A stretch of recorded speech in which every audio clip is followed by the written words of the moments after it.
Let's talk about an idea that's, well, thousands of years old, but feels more urgent now than ever. It comes from Sun Tzu, and it's all about winning by making sure you've already won before the fight even starts.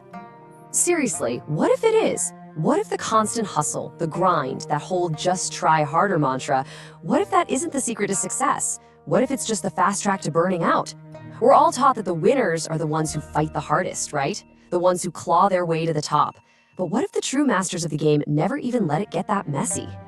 I think you know this feeling. It's like you're running on a treadmill that's just a little too fast. You're pouring everything you have into it, you're sweating, you're gasping for air, but you're not actually going anywhere. You're just trying desperately not to fall off. We're told this struggle is a good thing, a badge of honor, but let's be real, most of the time it just leaves you exhausted. So if it's not about trying harder, then what is it? See, the problem isn't your effort. The problem is the game plan we've all been sold. It's the biggest lie out there about winning. This idea that victory is something you find in the middle of the struggle. I remember this one project from early in my career. I mean, I did everything right according to the hustle playbook. I pulled 3 all-nighters in a row. I was practically living on coffee and sheer willpower. First one in, last one out, you know the deal. And you want to know what happened?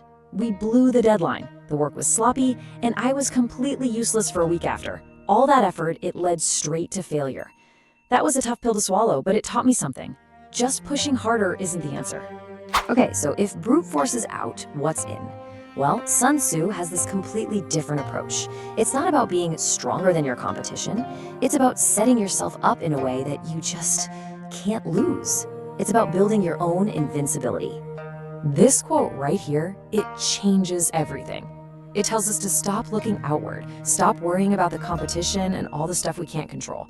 Sun Tzu says real strength, real power. It's internal. It's all about what you can build inside yourself.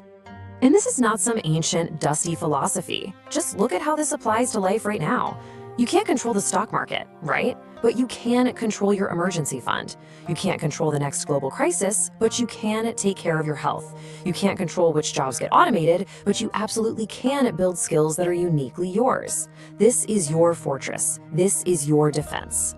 And this leads to this kind of mind-bending idea of the boring victory. We all love the stories of the dramatic last-second comeback, don't we? But Sun Tzu says, no. The greatest wins are the ones nobody even notices, because the winner was so prepared that the disaster was avoided completely. Just think about it like this. The hero gets all the praise for fixing the car that dramatically broke down on the side of the road. But the master's car never broke down in the first place because they did the boring, routine maintenance. The master just gets where they're going on time. Their success is quiet, it's invisible, and it's total. Okay, so this all builds to the main event. Now we shift from defense to offense, but probably not in the way that you're thinking. This is all about locking in the win long before you even make your first move. I mean, just let that sink in for a second. It completely flips the script. Most people dive headfirst into a challenge, a new business, a tough negotiation, and they just hope they can figure out how to win as they go. Sun Tzu says, nope, that's what the defeated do. The winners, they do all their homework first so that by the time they show up, the outcome is already a done deal. The real battle then isn't fought out there in the world. It's fought in here, in the planning, in the strategy. Victory isn't about sweat and grit in the moment. It's the simple natural result of doing the math and setting things up in your favor from the very beginning. And Sun Tzu actually lays out a system for this. It's super logical. First, you measure. You analyze the terrain, you understand the market, you get the real data. Then, you estimate what it's going to take to win. After that, you calculate. You count your own resources, your time, your money, your talent. Be honest. Step 4, you compare. You weigh your numbers against the challenge. And here's the key. If the math works, only if the math works, do you move forward to victory. Which, at this point, isn't a fight, it's just the natural outcome. And if the math doesn't work, you don't fight. You go back and you build more invincibility. And that brings us to the final, and I think the most powerful part of this whole idea. When you do this, when you follow this process, winning stops feeling like a struggle. It stops being something you hope for. It starts to feel inevitable, like gravity. Sun Tzu uses this incredible metaphor of a massive dam holding back this huge reservoir of water. That stored water, that's your power. It's your skills, your preparation, your resources. See, most people are out there trying to win by throwing one little bucket of water at a time. The master spends 90% of their time just patiently, quietly, building that dam higher and stronger, letting that pressure build.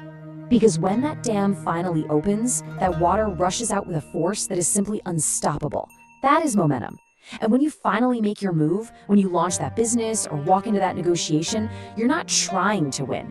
You're just releasing the overwhelming potential you already built up. The momentum does everything for you.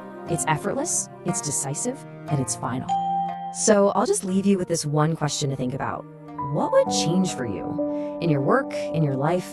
Who would you become if victory was your starting point, not something you had to struggle for? Subscribe for daily wisdom.